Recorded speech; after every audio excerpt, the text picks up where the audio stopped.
अस्सलाम वालेकुम नाजरीन, उम्मीद करती हूँ आप सब खैरियत से होंगे। आज की इस वीडियो में हम बात करेंगे drama serial Kurulus Osman season 4 episode 91 के बारे में। तो चलिए शुरू करते हैं आज की वीडियो को शुरू करने से पहले चैनल को फ़ौरन से सब्सक्राइब कर दीजिए। इस एपिसोड का आगाज़ कुछ इस तरह से होता है। उस्मान साहब अपने साथियों के साथ सोगोत में दाखिल होते हैं और जैसे ही वो अंदर जाने लगते हैं, एक सिपाही उनसे कहता है, उस्मान साहब, आप अजीम दीवान में शामिल होने जा रहे हैं। आपको इस बात का इल्म होगा कि आप अपने हथियार अंदर नहीं लेके जा सकते।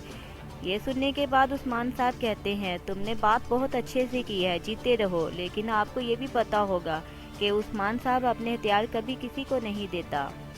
ये सुनने के बाद एक और सिपाही गुस्से से आगे आता है। वो कहता है कि उस्मान साहब, बात को आगे मत बढ़ाएं, सल्तनत का हुक्म है, आप अपने हथियार हमारे हवाले कर दें।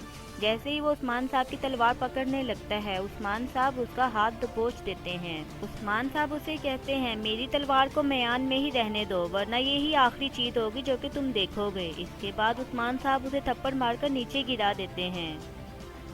इसके बाद वो सिपाही अपने सिपाहियों को हुक्म देता है कि सिपाहियों, अपनी अपनी तलवारें निकाल लो। ये मंजर देखने के बाद उस्मान साहब के सिपाही भी अपनी तलवारें निकाल लेते हैं, लेकिन उस्मान साहब अपने सिपाहियों से कहते हैं कि सिपाहियों, अपनी अपनी तलवारें नीचे कर लो। इसके बाद उस्मान साहब के सिपाही अपनी अपनी तलवारों को म्यान में डाल लेते हैं और यहाँ पर सिपाही को देकर दीवान में शामिल होने के लिए उस्मान साहब के साथ आगे बढ़ते हैं। उस्मान साहब जैसे ही दीवान में शामिल होते हैं, वो सबको सलाम पेश करते हैं। इसके बाद वालदा सुल्ताना वहाँ पर आती है। उस्मान साहब कहते हैं, बाकी सरदारान कहाँ हैं इसमय सुल्ताना? इसमय सुल्ताना कहती हैं, बड़े बड़े सफ़र से आए हैं, बड़े काफिलों के साथ आए हैं वो। जब वो आएंगे तो हम उन्हें खुशामदीद बोलेंगे। इसके बाद दिखाया जाता है कि जानदार कबीले के सरदार शमसुद्दीन किले में दाखिल होते हैं और सभी लोग वहां पर मौजूद उन्हें खुशामदीद कहते हैं। और इसके बाद थोड़ी देर के बाद ही करासी कबीले के करासी सरदार भी कबीले में आते हैं और उनको देख के भी सब लोग वहां पे उन्हें खुशामदीद कहते हैं। आखिर में गरमियान कबीले के सरदार यकूब साहब भी वहाँ पे आते हैं। उन्हें देखने के बाद भी लोग उन्हें खुशामदीद कहते हैं। यकूब साहब बड़े गरूर और तकब्बुर से सोने के सिक्के लोगों में बांट देते हैं। इसके बाद इनके पीछे सिपाही भी लोगों में तहाइफ पेश करते हैं। इसके बाद जानदार साहब अंदर दाखिल होते हैं और अंदर दाखिल होने के बाद वो सबको सलाम पेश करते हैं। वालदा सुल्ताना उनसे कहती है, खुशामदीद जानदार साहब। जानदार साहब कहते हैं, मैं अपने साथ बहुत सारे बेशुमार तहाइफ लाया हूँ। यशुमाल से जुनूब, खुश्की से तरी, दुनिया में फैले हुए तमाम तिजारत के हमारे तासुरात हैं वालदा सुल्ताना। ये ऐसी ऐसी चीज़ें हैं जो आपके बावर्ची खाने में कभी पहुंची नहीं होंगी। ये देखने के बाद वालदा सुल्ताना उन्हें शुक्रिया अदा करती है। थोड़ी देर के बाद करासी बे भी अंदर दाखिल होते हैं। वो भी अंदर आने के बाद सबको सलाम पेश करते हैं। करासी बे वालदा सुल्ताना से कहते हैं कि मैं आपके लिए एक तोहफा लाया हूँ। फिर इसके बाद करासी बे अपने सिपाही को आवाज़ देते हैं। वो तलवार लेके आता है। करासी बे ये तलवार वालदा सुल्ताना को देते हैं। वालदा सुल्ताना वो तलवार अपने हाथ में ले लेती है और शुक्रिया अदा करती है। इसके बाद करासी बे अपने दामाद का तारुफ करवाते हैं कि ये मेरा दामाद है और ये मुझे तलवार की तरह ही अजीज़ है। अस्मय सुल्ताना कहती है, जीते रहे करासी साहब। थोड़ी देर के बाद यकूब साहब भी अंदर दाखिल होते हैं और सबको सलाम पेश करते हैं। यकूब साहब वालदा सुल्ताना के हाथ में तलवार देख के कहते हैं, ये क्या है वालदा सुल्ताना, अब हमारा इस्तकबाल तलवार से किया जाएगा?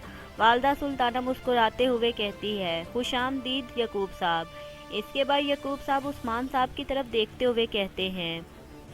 यकूब साहब उन्हें घूरते हुए उनके पास जाते हैं और कहते हैं, आपका नाम तो बहुत सुना है उस्मान साहब, और आज आपसे मुलाकात भी होगी। उस्मान साहब कहते हैं, हर चीज़ का एक वक्त होता है यकूब साहब। यकूब साहब इस पर कहते हैं, नहीं, वक्त नहीं, आपके सही वक्त पे होने के मुंतज़िर होते हैं। सुना है आप कोनिया भी गए थे, कुस्तनतुनिया भी गए थे। यकूब साहब कहते हैं, तो ज़्यादा फिरने वाला ज़्यादा मुसीबतों का शिकार होता है उस्मान साहब। उस्मान साहब जवाबन कहते हैं, हम हिजरत करने वाले कबीले में से हैं। हमें ये ज़ेब नहीं देता कि हम एक ही जगह कबीला गाड़ कर बैठ जाएं, और हम मुसीबतों को जड़ से उखाड़ने के आदी हैं ताकि वो दोबारा हमारे सामने मुसीबतों का पहाड़ न बन जाएं। ये सुनने के बाद यकूब साहब कहते हैं कि मुझे हिजरत करने वाले बहुत पसंद है। अगर आप हिजरत कर रहे हैं तो हिजरत करना भी सीखें। मैं हिजरत करने वालों को वतन और ज़मीन फराहम करता हूँ। लेकिन सल्तनत का ख्वाब देखिए मत, ये जिनका हक है उनको ही देखने दीजिए। कहने के बाद यकूब साहब जैसे ही पीछे पलटते हैं तो करासी बे कहते हैं कि यकूब साहब, सभी लोग तोहफ़े लाए हैं और आप खाली हाथ आए हैं। ये सुनने के बाद यकूब साहब कहते हैं कि मेरा तोहफ़ा इतना छोटा नहीं होता कि हाथ में आ जाए।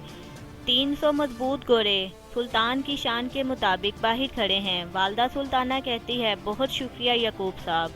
वालदा सुल्ताना कहती है, चलिए सब बैठ जाएं। सब बैठने लगते हैं तो उस्मान साहब अपनी नशिस्त को देख रहे होते हैं। वालदा सुल्ताना कहती है, उस्मान साहब बैठ जाइए। उस्मान साहब अपने दूसरे सरदारान की तरफ देख के कहते हैं कि हमारे दूसरे सरदारान क्यों खड़े हुए हैं वालदा सुल्ताना? जानदार बे कहते हैं कि हैसियत के मुताबिक फैसले किए गए हैं, बल्कि आपको भी वालदा सुल्ताना का शुक्रिया अदा करना चाहिए कि उन्होंने आपको हमारे दरमियान मदद किया। ये सुनने के बाद उस्मान साहब कहते हैं, हम आदम के उन बच्चों में से नहीं हैं जो ज़रा सी ज़मीन मिलने पर एहसानमंद होते हैं। हमने अपना मुल्क और अपना वतन अपने बाजुओं से कमाया है। आप हमें अपने जैसा बिल्कुल भी न समझे जानदार साहब। इसके बाद उस्मान साहब अपने सभी सरदारान को कहते हैं कि आप सभी मेरे पीछे आके बैठ जाएं। ये सुनने के बाद तुर्गुट साहब और बाकी सरदारान भी उस्मान साहब के पीछे बैठ जाते हैं। ये देखने के बाद यकूब साहब बड़े तंज से कहते हैं, हाँ हाँ बैठ जाएं, आप सभी मुश्किलात का सामना करके थक गए हैं। उस्मान साहब ये सुनने के बाद कहते हैं, अब हम इस्माइल सुल्ताना की बात सुनेंगे। इसके बाद वालदा सुल्ताना कहती है, सूरत हाल आप सबकी सोच से ज़्यादा कठिन है। कमांडर नेमान का पैगाम आया है, वो समागर का सर कटने पर महसूलात में इजाफा चाहता है। ये सुनने के बाद करासी बे कहता है, मुसीबत का सबब बनने वाला ही मुसीबत का हल निकालेगा। इसके बाद वालदा सुल्ताना कहती है, आप उस्मान साहब की तरफ ऐसे ना देखें करासी बे, आप समझ लें कि समागर का सर मैंने ही उतारा था। दुश्मन का कत्ल करना हमारे यहाँ कब से जुर्म हो गया है। मैंने आप सबको यहाँ पर इत्तेहाद के लिए इकट्ठा किया है। वालदा सुल्ताना की बात सुनने के बाद यकूब साहब कहते हैं, वालदा सुल्ताना आपकी ताकत कौन है? वालदा सुल्ताना कहती है, ये कैसा सवाल? यकूब साहब जवाबन कहते हैं, आपका बेटा आपकी ताकत है, उसको तख्त से उतारने वाले और सुल्तान मसूद को अगवा करने वाले ऐसे इंसान के साथ आप हमें इत्तेहाद करने का कह रही हैं। आप हमें ऐसा करने के लिए कैसे कह सकती हैं वालदा सुल्ताना? इस्माइल सुल्ताना कहती है, बेचारे लोग हसद करते हैं यकूब साहब, ताकतवर लोग हमेशा कमज़ोर लोगों को मुआफ़ कर देते हैं। मेरे बेटे अलाउद्दीन ने उस्मान को मुआफ़ी दे दी है। अगर हम यहाँ पे इत्तेहाद करने के लिए इकट्ठा हुए हैं तो आपको भी मुत्तहिद होना पड़ेगा यकूब साहब। ये सुनने के बाद करासी बे कहते हैं, दुश्मनों के साथ जंग कर करके मेरी फ़ौज कमज़ोर पड़ गई है, लेकिन उसके बदले मुझे माले गनीमत मिलती है। सिर्फ आपकी खातिर ही मैं टैक्स भरने को तैयार हूँ वालदा सुल्ताना, वरना ना ही उस्मान साहब ना ही मैं ज़मीनों की खातिर ये टैक्स देता। ये सुनने के बाद उस्मान साहब कहते हैं, अगर हमें हमारी ज़मीनें सोने के इवज़ मिलती हैं तो जाएं और जाके खाक में मिल जाएं। रकम से मिलने वाली ज़मीन हमेशा रकम ख़त्म होने पर वापस कर दी जाती है। हम अपनी जानों को उनके मकरूज़ नहीं करेंगे। ये सुनने के बाद वालदा सुल्ताना कहती है, पुरसुकून हो जाएं उस्मान साहब, अगर हमें टैक्स देना पड़ा तो हम टैक्स देंगे, अगर हमें जंग करनी पड़ी तो हम जंग करेंगे। हम यहाँ पर इत्तेहाद करने के लिए इकट्ठा हुए हैं। ये सुनने के बाद उस्मान साहब कहते हैं, टैक्स देकर अपनी जान छुड़वाना ये मुनासिब नहीं है वालदा सुल्ताना। हमने ये सरजमीनें अपना खून बहा कर ली हैं। नईमान को टैक्स देना तो दूर की बात, मैं अपने कबीले का एक कुत्ता भी उसे नहीं दूंगा, और यही मेरा आखिरी फैसला है। तो नाज़रीन, इसी के साथ आज की एपिसोड का इख्तिताम होता है। ये एपिसोड आपको कैसी लगी कमेंट सेक्शन में ज़रूर कमेंट कीजिएगा। मैं मिलती हूँ नेक्स्ट वीडियो में। अपना और अपनों का ख्याल रखिएगा। अल्लाह हाफिज़।